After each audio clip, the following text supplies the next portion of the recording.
नमस्कार साथियों, स्वागत है आप सभी का आपकी अपनी पाठशाला पर। मैं हूं अंकित अवस्थी। भारत में फिलहाल सदन की चर्चाएं सुर्खियां हैं। भारत के प्रधानमंत्री को सदन में सुरक्षा की चिंता है। अपोजिशन को ताजा ताजा कोई नया मुद्दा मिला है। आप और हम आज के सेशन में इस बात को समझने का प्रयास करेंगे कि आफ्टर ऑल सदन में चल क्या रहा है, और जो सदन में चल रहा है वो हम समस्त भारतीयों के लिए कितने काम का है। अल्टीमेटली जो हमारे माननीय हैं वो हमारे जो टैक्स पेड मनी है उसका अल्टीमेटली इस्तेमाल कर क्या रहे हैं, हमारे जो टैक्स है उसका क्या कर रहे हैं। हमारे माननीय जिन जिम्मेदारियों से गए हैं उन पर रिएक्ट कर रहे हैं, या फिर वो आजकल रिएक्शन वीडियोस बनवा रहे हैं। आज के सेशन में सारी बातों पर जिक्र होगा, लेकिन इस जिक्र को समझने से पहले कुछ बेसिक बातें कर लेते हैं। बेसिक बात में सबसे पहली बात यह कि फिलहाल सदन में संसद का कौन सा सत्र चल रहा है। जवाब है, बजट सत्र चल रहा है। 1 फरवरी रविवार के दिन आपने बजट सुना था। बजट से पहले आपने राष्ट्रपति का अभिभाषण सुना था। राष्ट्रपति का अभिभाषण क्या होता है? राष्ट्रपति अपनी तरफ से सरकार की उपलब्धियां गिनाते हुए देश को विजन देती हैं कि देखिए इस तरह से देश को आगे बढ़ना है, इन इन विषयों पर हमारी ये राय है।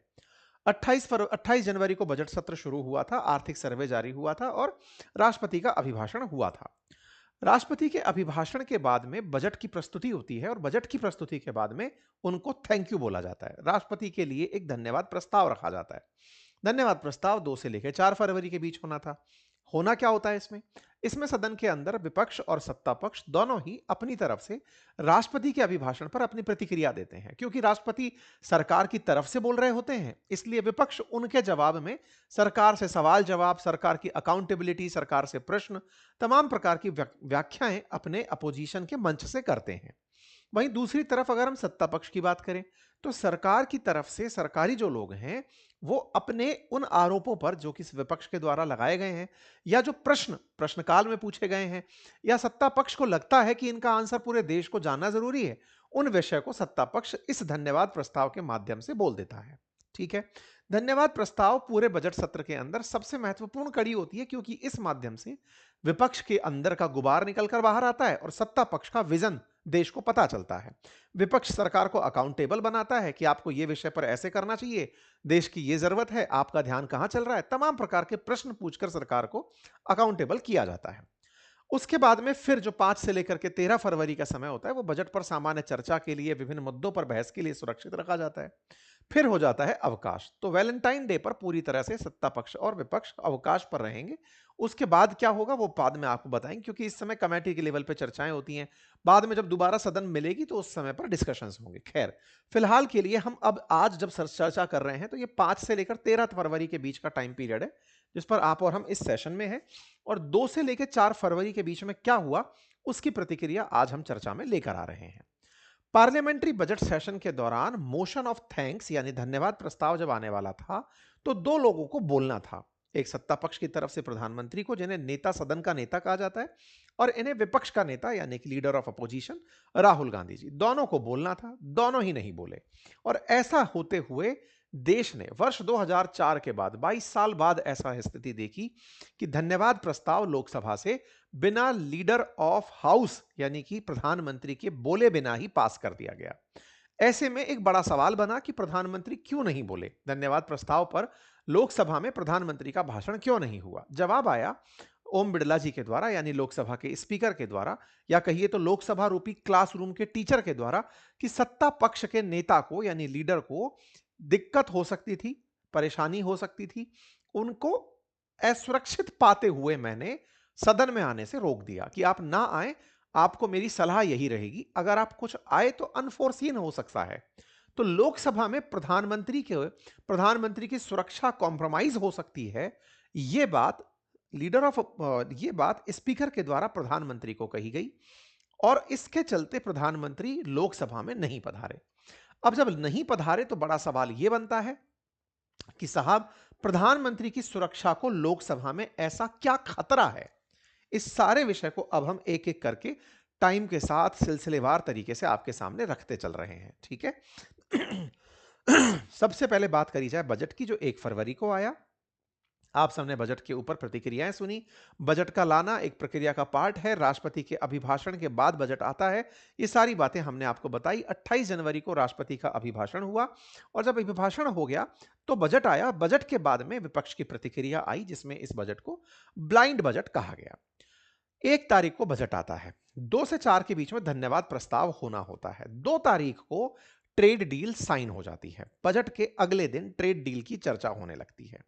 लेकिन ट्रेड डील का होना अमेरिका के साथ और इस बीच में राहुल गांधी जी का सदन में एक किताब को लेकर हाजिर हो जाना और उस किताब में आर्मी चीफ की पुस्तक का जिक्र होना।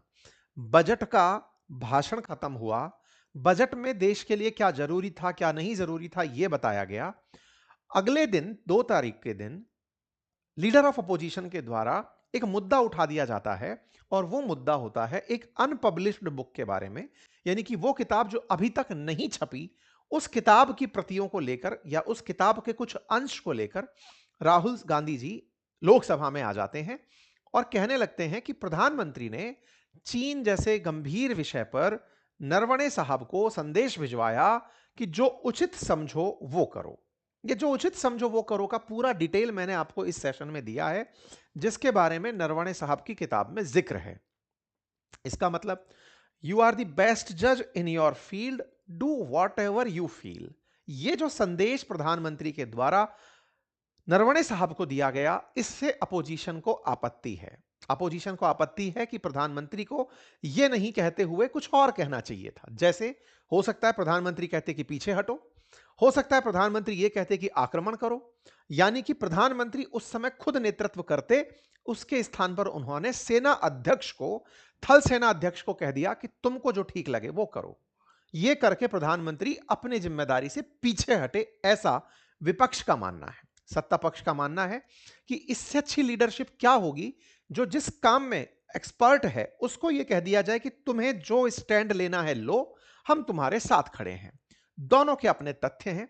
सरकार का मत है कि हमने अपनी तरफ से नरवणे साहब को, अगर पहली बात तो यह अनपब्लिश्ड किताब है, इस पर प्रतिक्रिया का कोई औचित्य नहीं है, लेकिन अगर सेना अध्यक्ष को यह कहा था तो इसमें कोई बुराई नहीं है।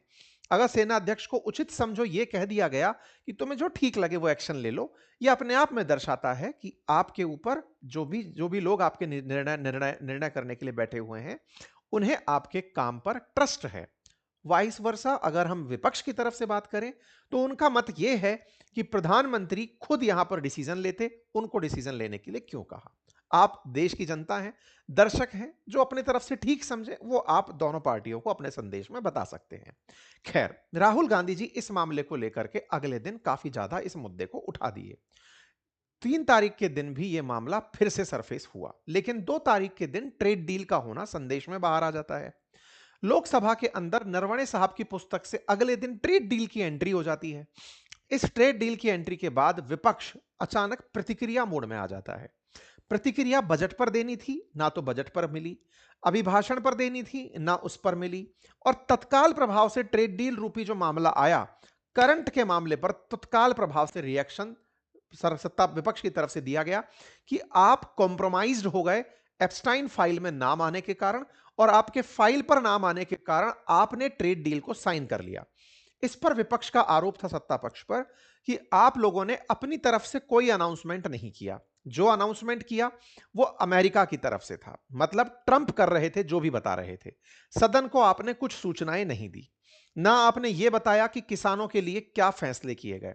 विपक्ष का आरोप था सत्ता पक्ष के ऊपर कि आपकी डील में क्या पता है वो डॉक्यूमेंट भी पब्लिक में अभी तक नहीं है, मतलब कि क्या हुआ है डील में नहीं पता है।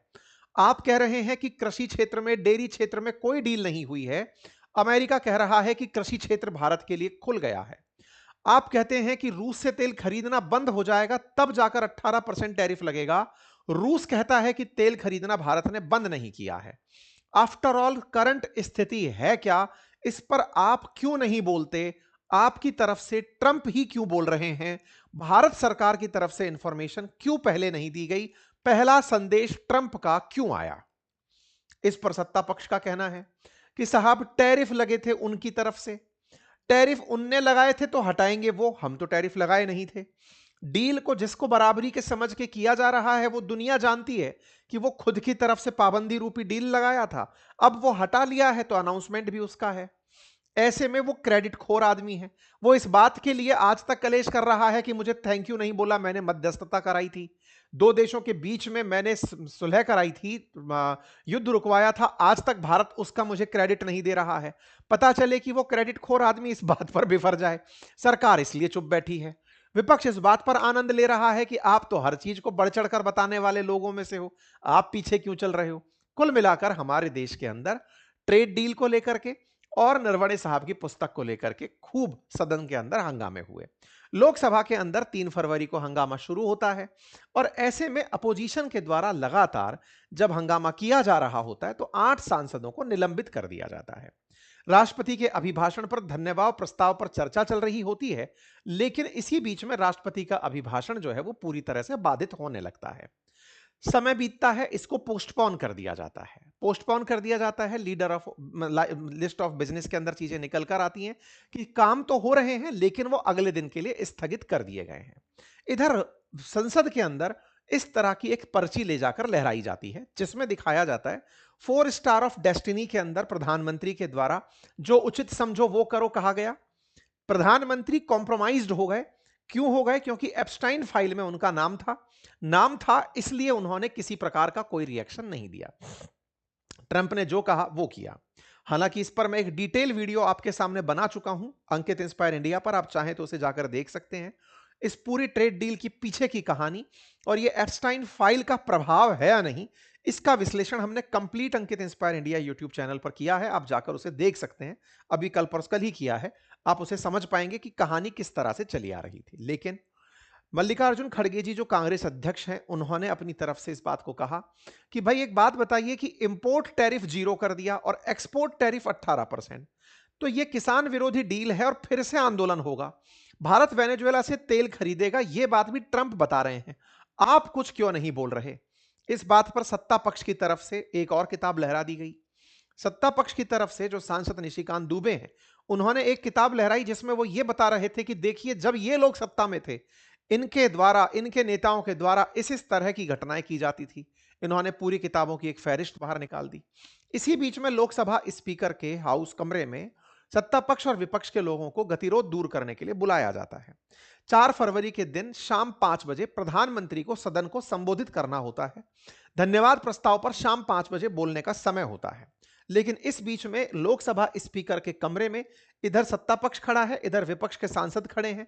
एक दूसरे पर आरोप प्रत्यारोप का दौर चल रहा है। सामान्यतः यह माना जाता है कि स्पीकर के कमरे में जब कोई चीज पहुंच जाती है तो वहां पर बड़ी शांति रहती है, क्योंकि वहां कैमरा नहीं होता, ये लोग आपस में सेटल करके बाहर आते हैं। लेकिन कोई कलाकार यहां पर भी शूट कर ही रहा था। ऐसे में शूट की जानकारी बाहर आ जाती है कि साहब यहां पर इन दोनों के बीच में खींचतान हुई है। 4 फरवरी के दिन भी कोई भी मामला डिस्कस नहीं होता। कई बार ऐसा प्रतीत होता है जब आप और हम दर्शक बनकर दर्शक दीर्घा से देख रहे होते हैं कि अब सदन में बैठे सांसदों को पता है कि जिसको जितनी लाइमलाइट मिलेगी, जितना फुटेज कैमरा का मिलेगा, जितना संसद टीवी के अंदर बैठे टीवी में दिखाई देंगे, जितने बयान वायरल होंगे, जितनी प्रकार की घटनाएं वायरल होंगी, देश उन्हें उतना पहचानेगा। आजकल के सांसद सांसदी के साथ साथ इन्फ्लुएंसर का भी काम करने लगे हैं। इस प्रकार का व्यवहार करने लगे हैं कि उनको उनके काम की वजह से नहीं, अपितु उनके सदन में किए गए बयान की वजह से जाना जाए। ऐसे में सदन के अंदर आए दिन स्थगन की चर्चाएं सुनाई देती रहती हैं। सदन स्थगित होता है। स्थगित इतना होता है कि शाम 5 बजे जिस समय मिलने का समय दिया जाता है कि प्रधानमंत्री आएंगे, उस समय भी सदन को स्थगित करना पड़ता है। कारण क्या होता है? प्रधानमंत्री जिस तरफ बैठते हैं, स्पीकर के राइट हैंड साइड प्रधानमंत्री बैठते हैं। प्रधानमंत्री की सीट के सामने कांग्रेस के कुछ सांसद अपने हाथ में बैनर पोस्टर लेकर इस तरह से प्रधानमंत्री की सीट को कवर कर लेते हैं। यह जो कवर किया हुआ तरीका है, संसदीय कार्य मंत्री किरण रिजिजू प्रधानमंत्री को इस सदन के बाहर जब रिसीव करने गए हुए होते हैं, प्रधानमंत्री अभिभाषण पर, प्रधानमंत्री धन्यवाद प्रस्ताव पर बयान देने के लिए आ रहे होते हैं, उन्हें इस समय की सूचना देते हैं कि सर आपकी सीट पर अतिक्रमण हो रखा है चारों तरफ से। इस बीच में स्पीकर महोदय, इस समय स्पीकर कोई और बनकर बैठा है, मतलब लोकसभा स्पीकर अपने ऑफिस में है, उनके बिहाफ पर सत्र को कोई और संचालित कर रहा है, कोई और अन्य माननीय सांसद हैं। ऐसे में लोकसभा स्पीकर का मत है कि आप अंदर ना आए। क्यों? क्योंकि आपको इन महिलाओं से दिक्कत हो सकती है। क्या दिक्कत हो सकती है? कोई ऐसी स्थिति बन जाए जो आपके लिए नहीं, पूरे लोकतंत्र के लिए बहुत खराब दिन के रूप में बनकर आए। जैसे हो सकता है कि यहां पर, जैसे अक्सर आपने सुना है कि कई नेताओं को थप्पड़ पड़ जाते हैं, कई बार नेताओं पर शाही फेंक दी जाती है, जूते उछाल दिए जाते हैं।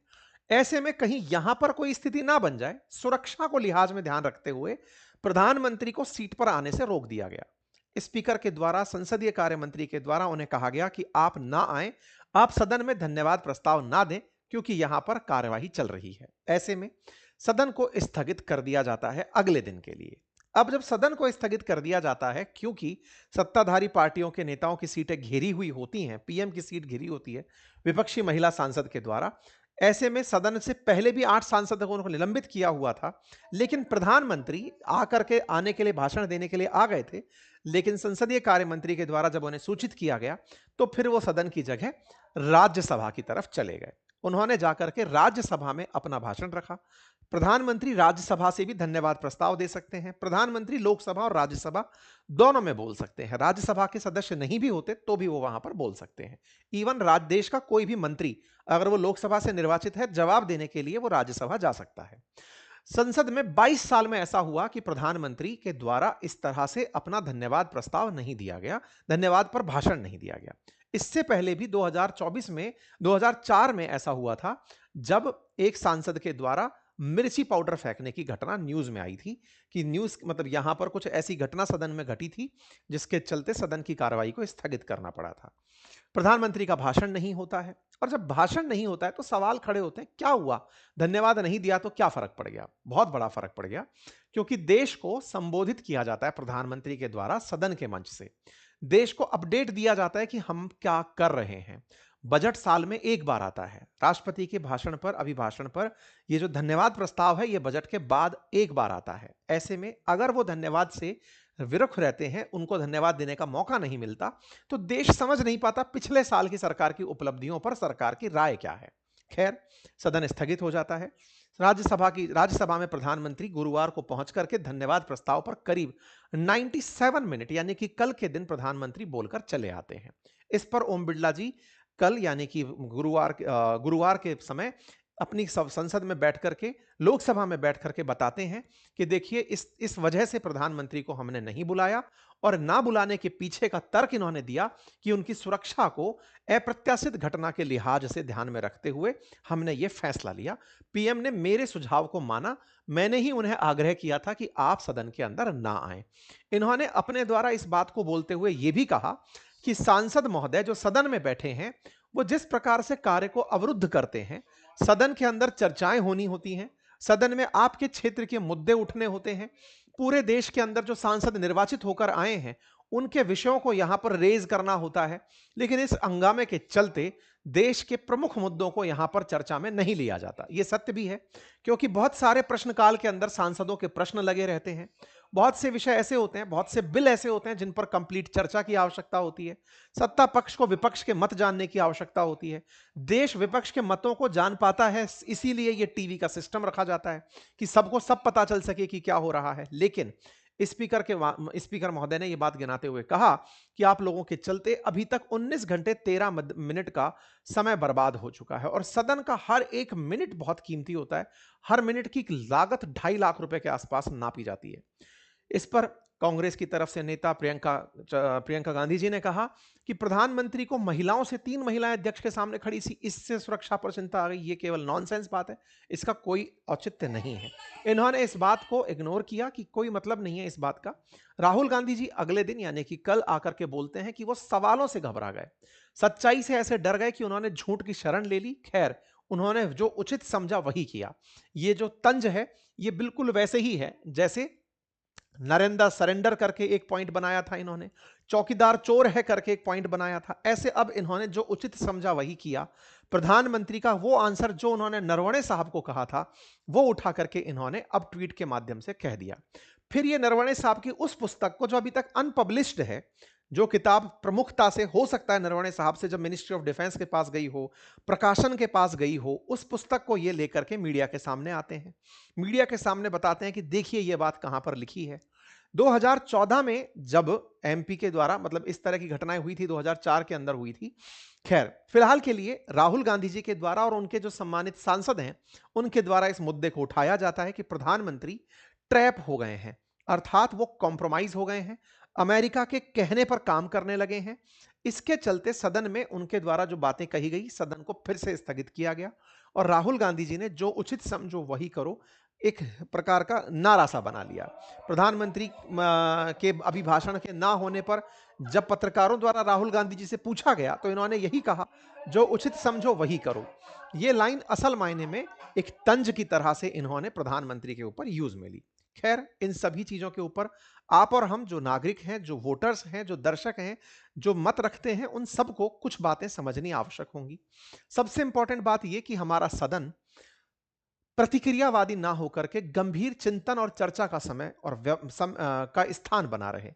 हमारे देश की संसद, जिसमें बहुत सारे ऐसे कानूनों पर चर्चाएं होना जरूरी है जिनसे देश का फेथ डिसाइड होता है, देश का भविष्य निर्धारित होता है, बहुत सी नीतियां जिनका निर्माण सदन के अंदर चर्चाओं से होता है, अगर वो इस तरह से इग्नोर्ड रह जाएंगी और किसी हाल ही के मुद्दे पर ऐसी प्रतिक्रिया जिसका साल भर से इंतजार था उसकी चर्चा छूट जाएगी। विचारणीय तथ्य है, नरवणे साहब की अनपब्लिश्ड किताब जिसमें जो उचित समझो करो वाली लाइन को विपक्ष के द्वारा इस तरह से उठाया गया जैसे राष्ट्र के लिए सबसे बड़ा मुद्दा वही है। समझने की बात है कि राष्ट्र के लिए मुद्दा उचित समझो वही करो बयान है, राष्ट्रीय सुरक्षा है, प्रधानमंत्री की इमेज है, देश की बेरोजगारी है, महंगाई है, भ्रष्टाचार है, ये जो आए दिन जितने भी प्रकार के अपराध हो रहे हैं ये हैं। कौन से बड़े मुद्दे हैं, मुद्दों का चयन कैसे? क्या विपक्ष केवल प्रधानमंत्री की इमेज को टार्निश करने के लिए कोई सिलेक्टेड मुद्दा उठाता है? वहीं दूसरी तरफ क्या सत्ता पक्ष को वाकई में ऐसा लगता है कि 3 महिला सांसद उनकी सुरक्षा में सेंध मार सकती हैं? प्रधानमंत्री को क्या वाकई में लगता है कि इलेक्टेड सांसद प्रधानमंत्री के साथ ऐसा व्यवहार कर पाएंगी जिससे उनका भी कैरियर, उनके पार्टी की इज्जत, पूरे देश में उनका वोट सब प्रभावित होगा? ये सारी बातें हम समस्त भारतीयों को अपने द्वारा निर्वाचित लोगों से पूछने की जरूरत है कि प्रभु, आपको यह समझ कैसे आई? कैसे आपको लगा कि देश के लिए ये पुस्तक जो छपी नहीं उसका बयान, या प्रधानमंत्री की सुरक्षा जो कि इन 3 सांसदों से चर्चा के चिंता के अंदर आ गई, ये दोनों कैसे डिसाइड कर रहे हैं? इस पूरे देश को क्या केवल न्यूज कंज्यूम करने वाला प्रोडक्ट बना दिया है क्या, कि तुम केवल न्यूज कंज्यूम करो इसीलिए बने हो? हमारे देश की सदन के अंदर कार्यवाही में 9 करोड़ रुपए साल का खर्च होता है। केवल खर्चा ही नहीं, हमारे देश की बहुत सी नीतियां सदन में बननी होती हैं। ऐसे में आज अपोजिशन के द्वारा मुद्दे के रूप में एक पुस्तक जो कि अनपब्लिश्ड है उसको उठा लिया गया, या फिर संसद के अंदर जिस मुद्दे पर अभी डिटेलिंग आना बाकी है कि डील के अंदर क्या क्या फाइनल हुआ है, उस चीज को उठा करके सदन में ट्रंप के और प्रधानमंत्री के या ट्रेड डील के ऊपर जिसके अभी तक स्पष्टीकरण नहीं आई है, उसको इतना बड़ा मुद्दा बना देना कि आप एप्स्टीन फाइल से कॉम्प्रोमाइज हो गए हैं। ये देश इस बात से प्रभावित रहेगा कि पिछले साल जो हुआ उस साल की चर्चा में बजट का अलोकेशन क्या रहा। क्या यह सोची समझी रणनीति तो नहीं है कि साहब आप लोग आपस में डिसाइड कर लिए कि बजट पर डिस्कशन मत करना, लोगों से कितना टैक्स वसूला जाएगा इस पर चर्चा मत करना, सरकारें सड़क पर, स्वास्थ्य पर, सुरक्षा पर, नई वैज्ञानिकों के लिए कितने पैसे खर्च करेगी इनकी चर्चा गलती से मत कर लेना। क्या हमारा जिम्मेदार विपक्ष सरकार से इस विषय पर कभी वॉकआउट नहीं कर सकता कि आपने अंतरिक्ष अनुसंधान के लिए इतना कम बजट क्यों रखा? क्या इस बात पर सवाल नहीं उठा सकता कि आपने सैनिटेशन जैसी जरूरी चीजों के लिए कितना बजट रखा? क्या आपने शिक्षा के लिए, डिफेंस के लिए जो जरूरी चीजें हैं उनके उनके विकास के लिए बजट कम क्यों रखा? क्या वाकई में हमारे देश के अंदर सदन में इस तरह के सवाल नहीं पूछे जा सकते? वहीं दूसरी ओर सरकार क्या यह सुनिश्चित नहीं कर सकती कि गतिरोध दूर करने के लिए अपोजिशन को साथ में टेबल पर बिठाकर उनसे कहे कि भैया सुनो, कैमरे की फुटेज आपको भी मिलेगी, लेकिन देश के लिए जरूरी है कि आप और हम इस सदन को अच्छे से चलाएं। खैर, आप और हम इतना ही समझ रखते होंगे शायद, इसीलिए हमारा बेवकूफ बन जाना आसान होता है। करोड़ों रुपया हमारी सदन के ऊपर खर्च होता है, प्रति मिनट 2.5 लाख रुपए, प्रति घंटे 1.5 करोड़ रुपए सदन के चलने पर खर्च होता है। और हमारे माननीयों के हालात ये हैं कि सदन 52% लोकसभा परफॉर्म करती है, 39% राज्यसभा, और तो और प्रोडक्टिविटी का मामला तो लगातार दिन पे दिन गिरता चला जा रहा है। सांसदों की संख्या जहां भर भर कर है, सांसद आते प्रेजेंस लगाने ऐसे हैं जैसे क्लास के अंदर जाना जरूरी ही ना हो, और हो भी क्यों ना। संसद के अंदर अगर डिबेट चलेगी, सांसदों को भी पता है कि मुद्दा क्या चलने वाला है, तो वो अपने निजी कार्यों में लग गए। उन्हें लगता है कि सदन के अंदर तो वॉकआउट ही होना है, असदा। ये वो वाली बात है कि जब बच्चों को बताओ कि आज तो क्लास होगी ही नहीं, क्लास नहीं होगी तो जाकर करेंगे क्या? और अल्टीमेटली हमारे जो माननीय सांसद अपने जरूरी कामों से क्षेत्र छोड़ करके दिल्ली पधारते हैं, वो बिना कुछ अटेंडेंस लगाए अपने अपने घर वापस रवाना हो जाते हैं। अब कुल मिलाकर बात यह है कि हमारा देश क्या जानना चाहता है, सदन फिर स्थगित हो जाएगी, फिर अगली बार के लिए मानसून सत्र आएगा, तब तक कुछ नया मुद्दा हो जाएगा। ये बिल्कुल वैसे ही है। हमारे सदन के अंदर पहले चौकीदार चोर है नारा गूंजा था, राफेल डील गूंजी, सब खत्म होते चले जाते हैं, लेकिन सदन का समय बर्बाद होता चला जाता है। राफेल पर भी कुछ नहीं हुआ, सदन के द्वारा यही हुआ, सुप्रीम कोर्ट ने क्लीन चिट दे दी, यहां से ये चीज निकल कर आई। पैगासस का मामला खूब उठाया गया, उस पर सुप्रीम कोर्ट की क्लीन चिट मिल गई। कुल मिलाकर के सुप्रीम कोर्ट इनके हर मुद्दे पर क्लीन चिट देती चली जाती है। मुद्दा देश के अंदर एक लंबी चर्चा का विषय बन जाता है। पता नहीं देश के अंदर क्या चल रहा है, पर कोई बात नहीं। राहुल गांधी जी हर बार कोई नया मुद्दा उठाते हैं, इस बार इन्होंने फिर एक मुद्दा उठाया है। अब हो सकता है ये सुप्रीम कोर्ट तक पहुंचेगा, यही लगता है। सुप्रीम कोर्ट क्लीन चिट देगी, तब ये मामला फिर एक नया पकड़ लेंगे। कुल मिलाकर के हमारे देश के अंदर ना तो सरकार के द्वारा सत्ता पक्ष की तरफ से बैठकर विपक्ष को ट्रोल करने की आवश्यकता है कि सुनो तुम्हारे समय में प्रधानमंत्री ने ऐसा किया था, फलाने के उनके साथ रिलेशन थे। या तो केवल सरकार डिसाइड करे कि हम केवल नेहरू जी का कालखंड ही खोद खोद कर दिखाते रहेंगे, इधर की तरफ से यहां पर कि चलो प्रधानमंत्री की इमेज को कैसे टार्निश किया जा सके। लग ये रहा है कि सबको सरकारें चलानी है, सत्ता में कौन बैठेगा इसकी लड़ाई है, कौन कैसे पहुंच सकता है, प्रधानमंत्री की इमेज को नुकसान पहुंचाकर पहुंच सकते हैं, तो विपक्ष प्रयास में है। सत्ता को लगता है कि भैया चलो इनके बारे में बता दो कि इनके अब्बा दादा ऐसे लोग थे, इनके बारे में बता दो, इनसे सब चीजें खराब हो जाएंगी। कुल मिलाकर ये आपका खुद का डिसीजन है। मेरी तरफ से जो मुझे लगता है, कल को आप लोगों को मौका मिले इस तरह की बात रखने का, तो आप एक चर्चा बनाएं, और वो ये कि सदन के अंदर जो भी चर्चाएं हो रही हैं, अगर उनकी लाइव फुटेज रोक दी जाए, सदन के अंदर जब सदन का सत्र खत्म हो जाए, बजट सत्र खत्म हो जाए, तब उस लाइव स्ट्रीमिंग को प्रॉपर तरीके से सुरक्षित रख के तब डिस्प्ले में कर दिया जाए कि सुनो आपके सांसद ने ये कहा था, सदन में आपके सांसद का ये प्रश्न था, इन्होंने इस तरह से कहा था। जैसे जैसे इंटरव्यूज रिकॉर्ड होते हैं, जैसे पॉडकास्ट रिकॉर्ड होते हैं, ऐसे सदन के अंदर जिस सांसद ने जो बात रखी है वो प्रॉपर तरीके से बजट सत्र पूरी होने के बाद रिलीज कर दी जाए, रिकॉर्ड सब किया जाए। उससे कम से कम इन्हें परफॉर्म करने की जरूरत नहीं लगेगी। आज जो मीडिया वहां पर बाइट लेने के लिए नेताओं के सामने पहुंच जाती है, आजकल नेता सदन से ज्यादा बाहर मीडिया के सामने मंडराते हुए नजर आते हैं कि इनको बाइट बोल देंगे, ये सब जगह फ्लैश करेंगे, हमको फुटेज मिल जाएगी। हमारी सदन को अगर वाकई में काम करना है ना, तो सचिवालय की तरह काम करे, जहां काम होते हैं मीडिया नहीं होती। सचिवालय काम करते हैं, मीडिया को पता भी नहीं चलता कि काम कहां से क्या फैसला हो गया। सदन काम करे, लेकिन इसका मतलब यह नहीं है कि चाइना और कोरिया बन जाए। सारी चीजें रिकॉर्ड होकर के उन्हें बजट सत्र के बाद में लाइव टेलीकास्ट किया जाए कि तसल्ली से देखो किसने क्या किया, सब डिसाइड करो। अगली बार सदन में फिर अगली बार अच्छी तैयारी कर सब लोग परफॉर्म करने आएंगे। लड़ाई झगड़ा तत्काल प्रभाव से फुटेज देने के लिए ना हो, यह मेरा मत है। बाकी आपको सदन की जानकारी ज्यादा डिटेल में चाहिए तो आपको हमने प्रॉपर तरीके का एक कोर्स पढ़ाया हुआ है अपनी पाठशाला पर, जिसमें Indian polity, geography, history, economics सब पढ़ाई हुई है। इंडियन पॉलिटी कैसे चलती है सदन, इस पर पूरा डिटेल लेक्चर हमारा एप्लीकेशन पर उपलब्ध है, आप जाकर उसे देख सकते हैं। बहुत बहुत धन्यवाद।